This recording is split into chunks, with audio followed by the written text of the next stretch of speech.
now stay tuned for X-1 on NBC. Countdown for blast-off. X-5, 4, 3, 2, X-1, fire.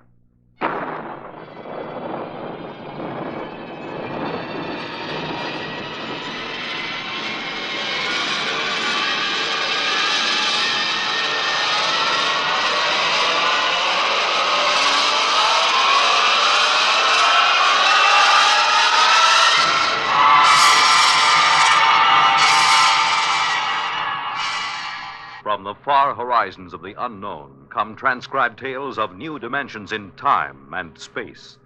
These are stories of the future, adventures in which you'll live in a million, could be years, on 1,000 maybe worlds.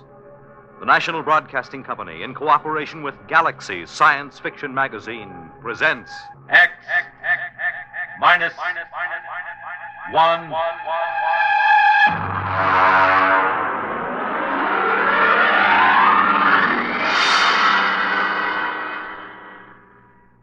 Tonight, Wherever You May Be, by James E. Gunn.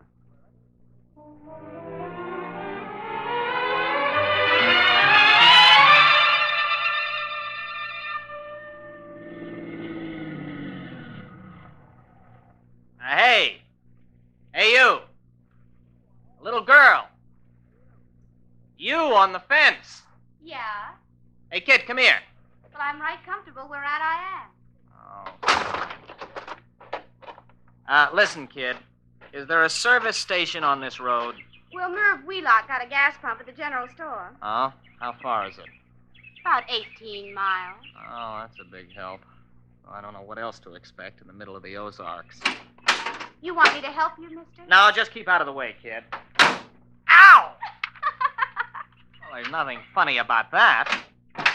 You just gonna sit there and watch me sweat, kid? Oh, no. There'll be lots more to watch. Well, I don't know what's so amusing about watching a man change a flat tire. Ow! You sure you don't want me to help, mister? No, I'm perfectly capable of changing a tire by myself.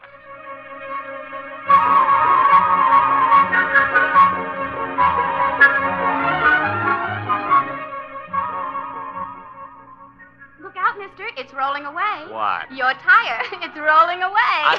Hey, come back here, you. Well, this is the most sadistic tire I ever... Now, stay put. Why don't you go home? Can't. Why not? I run away. Oh, well, that's tough. There. Now, listen, kid. You know a cabin about 15 miles up the road? I reckon. You know where the turnoff is? There ain't no turnoff. You just drive till the road peters out and you take the footpath. You gonna live in that place? Mm-hmm. Just for the summer. Oh. Well, so long, kid. Oh, mister. Hey, mister. Now what do you want? Well, nothing. Only you forgot your jack. Oh, that does it. Where are you going? No place. Thought you said you ran away. I surely did. Don't you have any relatives? No. Friends? No. All right, then, go on home. Oh, come on now. What are you crying for? All right, get in. I'll give you a lift. But listen, look out for those notes. There's over a year's work in those. Oh. A year's work in them pieces of paper? Uh-huh. Those are notes for the thesis I'm going to write. You write stories? No, research paper. I have to do it to get my degree at the university. Well, what's it called? I mean the story you'll write. It's called The Psychodynamics of Witchcraft, with special reference to the Salem trials of 1692. Oh. Witches? Yeah. All right, where do you live, kid? Well, I can't go home. Pa'd beat me again. Oh, he'd pretty nigh skinned me alive, I guess. You mean he hit you? Little kid like you? Well, he don't use his fists. Not often. He uses his belt mostly. Look here. On my knee. See that black and blue mark? And this one? Never mind. Why does he hit you? He's just mean. Well, he must have some reason. Oh, he wants me to catch some strong young fellow who'd do the work around the place. A gal don't bring in no money, he says. Leastwise, not a good one. You're much too young to get married. I'm 16. You don't look more than... Well, I don't know. Most girls my age got a couple of young ones. One, anyways. The way Pa carries on, you'd think I didn't want to get married. Now, it ain't my fault no fellow wants me. What seems to be the trouble? Mostly, I guess I'm just unlucky. One fella I went with pretty nearly a year. He busted his leg. Another nigh well drowned when he fell in the lake. Now, it don't seem right they should blame me, even though we did have words. Blame you? Well, they say it's courting disaster instead of a gal. Fellas just stop coming round. You married, Mr. Matthew Wright. No, I'm not married. Wright. Abigail Wright. That's right, Purdy. Abigail Wright? Oh, did I say that? Now, ain't that funny? My name's Jenkins.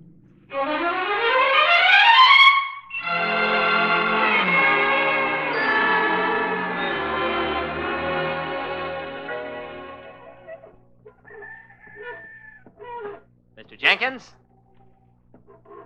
Oh, fine. I met your daughter on the road. I brought her back. Look, Mr. Jenkins, I got a pint bottle in my pocket. Care for a little drink?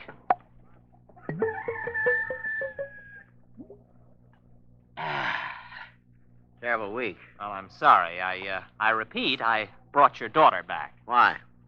Well, she had no place to go. She ran away. Now, look, Mr. Jenkins, I realize that teenage daughters can be a nuisance, and after meeting your daughter, I can understand how you feel. Still in all, she is your daughter. Got my doubts. Now, Mr. Jenkins, your daughter may have given you good reason to lose your temper, but beating a child is never sound psychology. Beat her? You mean wallop her, whale her? Man, I never laid a hand to her. I dasn't. But she said... Come in here. Oh, now, Mr. Jenkins, I assure you... Come in the cabin. You look around this here room, mister. See them dishes all over the floor, those chairs all splintered like they was kindling, that table turned over bottom side topmost like a turtle on the road? You think I beat her? Well, the place is a shambles. I ain't saying Abby did it. But when she gets unhappy, things happen. Dishes come flying through the air. Funny things happen around Ab. Ever since she started filling out 5 or 6 years ago. Well, she's only 16. 16? Don't let on I told you, but she's past 18. There, you see? Well, it just fell off the shelf. Well, look, you're a city fella, passable looking. Why don't you take her with you? What? Oh, now, wait a minute, Mr. Jenkins. Well, she's right pretty when she fixes up, and she can cook right smart. Go on, take her. Well, you must be mad. You can't give a girl away like that. If you'll excuse me, I think I'd better be going. Nobody asked you to bring her back. The gal eats more than I do. Oh, now, look, here. Here's $10. Buy yourself a jug. Well, I'd like to, but I can't do it. It ain't worth it. You brought her back. You can take her away. Oh, here's 15. Well, I should know better. All right, mister. I'll get her. It ain't no use, though, I can tell you, mister. All right, Abigail. Get out of the car. You're home. But, Pa... Oh, he isn't mad at you. He's welcoming you back. Now, come on, get out. Dirty, nasty old man. Looking right at that bottle he's pulling busted right over his head.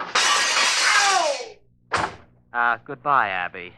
And remind me never to see you again.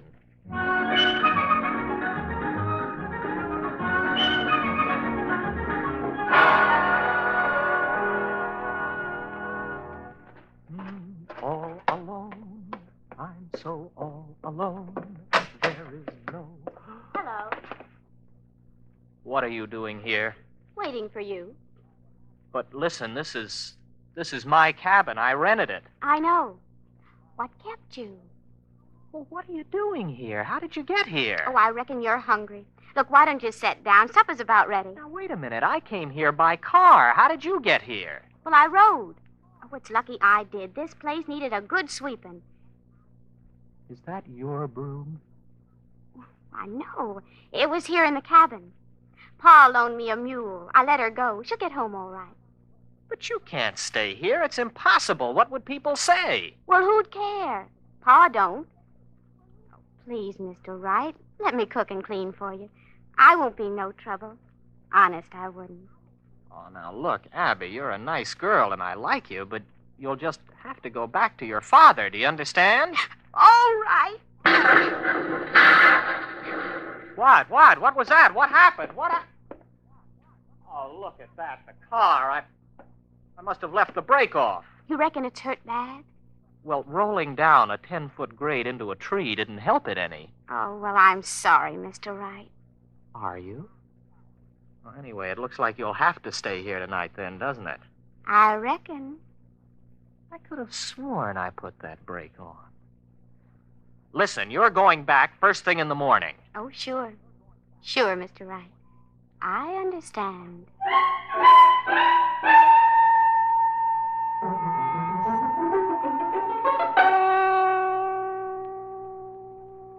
Abby, Hmm? tell me something. Who wrecked your father's house? Libby. Libby, huh? Who's Libby? The other me. Mostly I keep her bottled up inside. But when I feel sad and unhappy, I just can't keep her in. Then she just lets loose and goes wild. Schizo. Abby, where did you get an idea like that? Well, when I was born, I had a twin sister. Only she died real quick. And when I was bad, my ma used to say Libby would never have been mean or cross or naughty. So when I'd done something bad, I started saying Libby done it. I guess after a while, I begun to believe it myself. Can you control it, Abby? Not much. You see, when I get feeling mad and mean, things just happen, that's all.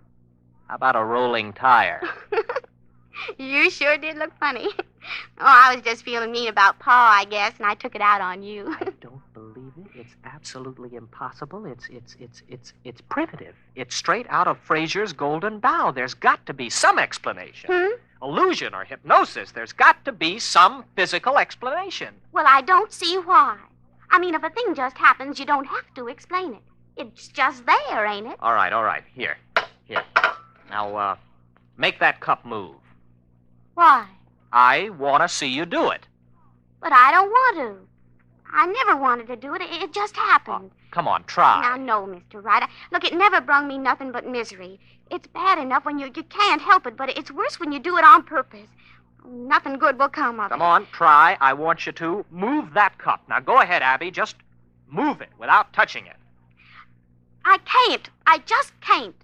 Why not? Why can't you? I don't know. I guess it's because I'm happy. You can't move it now. No. All right, then get your things. You're going back to your father right now. No, I ain't going. I can't. Listen to you. You're a stupid backwoods girl. Can't. What kind of a way of talking is that? You're going back to your father because you're an ignorant, dirty hillbilly. Abby, you did it. You did it. It came right at my head. Do I have to go back? Oh, no, sir. Not if you help me. Abby, I've got a hold of something here that... What a thesis!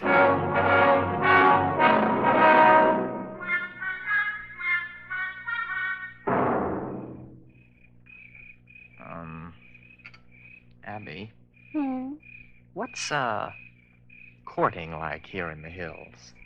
Oh, sometimes we walk and look at things together and talk a little. But if the night is warm, we just sit and hold hands and whatever. Like this? Mr. Wright, do you like me a little bit? Oh, not marrying like, but friendly like? I like you very much, Abby. Very much. Oh, Mr. Wright. You kiss real pretty. Abby, what happened to your fellas? I mean, the other boys. Well, folks said I'd the evil eye. I mean, Hank fell off the roof and broke his leg, and Gene, well, he fell in the lake and liked to drown. It wasn't my fault it was after we'd had words, now was it? No. Why, Mr. Wright, you're shivering. Maybe we'd better go get your jacket. Abby, tomorrow we're going to drive to Springfield to do some shopping. Really, Mr. Wright? Why, I ain't never been to Springfield. Oh, ain't that wonderful?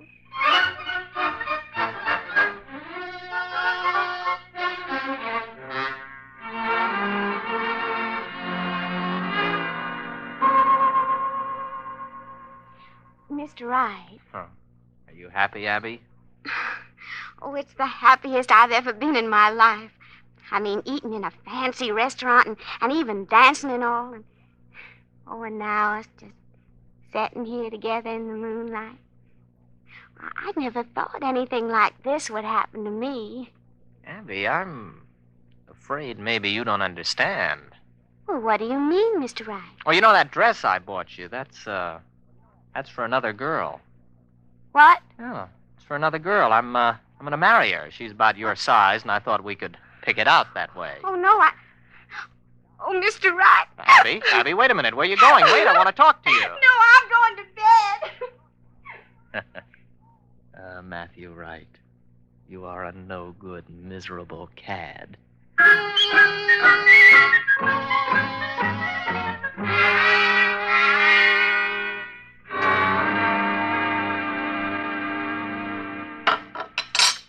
You want any more coffee? You still feel bad, Abby? You want me to move that cup for you today? I can do it real good. How do you know? Well, I just got a feeling. Look. You can do it now? Sure, I guess. There, it's getting easier. Look, Abby, I want to get some things out of the car. I just happen to have them things for tests. There may be other powers. Well, I don't care much one way or the other, Mr. Wright. If it makes you happy, it's all right with me.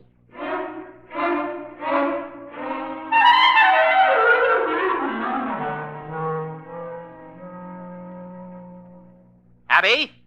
Abby, where are you? Abby, where did you go? Abby?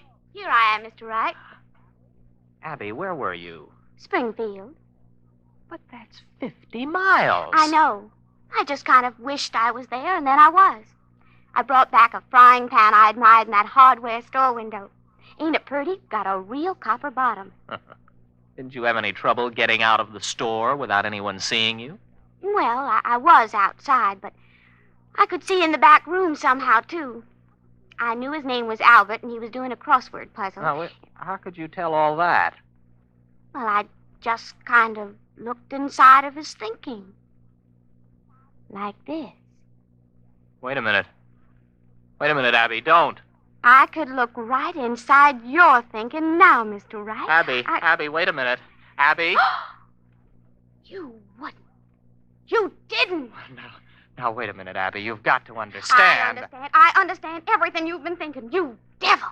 Well, there ain't nothing too bad for anyone to do that. Well, you've got to let me explain. You with your kindness and your city manners. How could you do it? You made me fall in love with you. It was just a trick.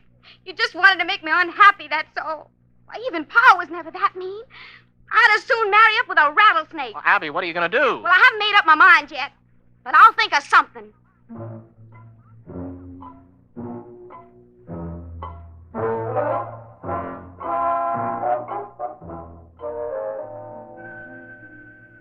I've got to think of some way out of it. She's in that other room thinking what to do to me. I've got to think of some way. No, it's no use. As soon as I think of it, she knows. Oh, got to keep my mind busy. Mary had a little lamb. Its fleece was white as maybe if I could get her father. No. If there are 2 outs and bases loaded, or men on first and second, and a ball is hit, which, in the opinion of the umpire, can be handled by an infielder, the infield fly rule shall be invoked, and the batter is called out. The base runners may advance at their own peril. Their peril. I've got to think. No, I mustn't think. Make a cherry pie, Matty boy. Oh, no, she's absolutely certain now she can do anything she wants to. I've got to act on the spur of the moment, keep my mind crowded with something else. Oh, it's a lovely day. Breathes there a man with soul so dead. 'Twas brillig and the slithy toves did gyre and gimble in the wave. Froggy went a-courting, And he did ride, sword and pistol by his side, ring Tom Body Michicambo. Full fathom 5 my father lies, of his bones are coral made. Seabirds hourly toll his knell. Hark, I hear them, ding dong dell. That's pretty. Abby! Where are we going? Oh, Abby, Hmm? what are you doing here? I couldn't let you leave without me. I've got plans for you. Oh? Very interesting plans. But how could you tell I left? I was thinking all sorts of other things. Mhm. Matt, you were thinking some of the cutest little rhymes. Oh, but that was on top. On top? Why, sure. Way underneath, I could hear plain what you were thinking about running away in this old car. Well, then why didn't you stop me? Conk out the motor or something. Oh, I didn't want to. I told you I could see way down underneath the top of your thinking. And you know what I found there? All the time, even when you were making me unhappy to test all them strange things I learned how to do, way down deep, you're in love with me. I am. Surely true. So, we're going to get married. Are we? Mm-hmm. There isn't much you can do about it now, is there? No.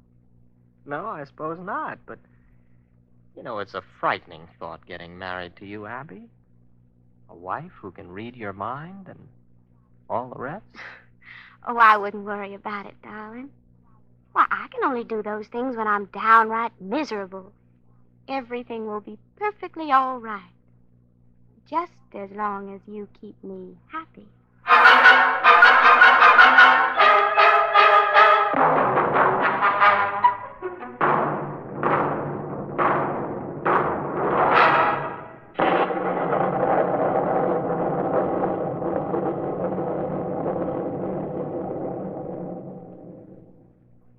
You have just heard X-1, presented by the National Broadcasting Company in cooperation with Galaxy Science Fiction Magazine, which this month features Early Model by Robert Sheckley, the story of a man who found that invulnerability was a fine asset when opening a new planet, provided you don't overdo it. Galaxy Magazine, on your newsstand today.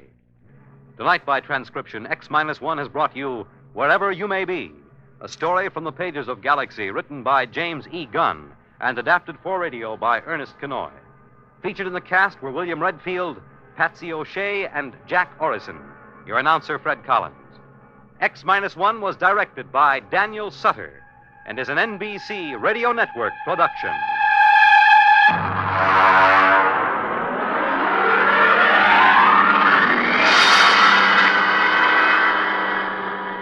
Be sure to hear X-1 one half hour earlier next week over most NBC radio stations. Check your local newspaper for the exact time. This is the NBC Radio Network.